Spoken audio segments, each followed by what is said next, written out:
કપાસ નાખીને જમીન તૈયાર કરીને રોપે એટલે સ્વાભાવિક છે કે જમીન સારી તંદુરસ્ત હોય તો પાક પણ તંદુરસ્ત આવે. વાવેતર ખાસ કરીને જે ઘટવાની વાત છે ખોટી છે. વાવેતર ઘટવાનું મુખ્ય કારણ શહેરીકરણ છે.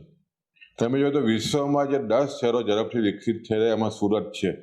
અને સુરતમાં છેલ્લા 10 વર્ષની સુરત અને બારડોલીની આજુબાજુ તમે જો તો 50,000 એકર જમીનો નોન એગ્રીકલ્ચર બિન ખેતીમાં રૂપાંતર થઈ છે. આંકડાઓ છે. 1 સપ્ટેમ્બરથી જ આ રોપણની આપણી પાસે હતી કે 1 સપ્ટેમ્બરથી રોપવાનું, પણ સંસ્થાના અને સભાસદોના હિતમાં અને ખાસ કરીને સભાસદોના હિતમાં ગયા વર્ષે 24-25ની આપણે સિઝનમાં ઓક્ટોબરની વાવણી માટેની છૂટ આપી, રોપણ માટેની.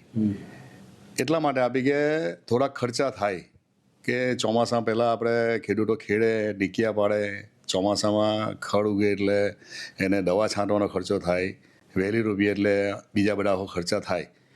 એને ધ્યાનમાં રાખીને આપણે ખેડૂતોને ધ્યાનમાં રાખીને અમે બોર્ડે નિર્ણય કરેલો શરૂઆત માટે કે ભાઈ ઓક્ટોબરમાં આપણે વાવેતર કરવું જોઈએ.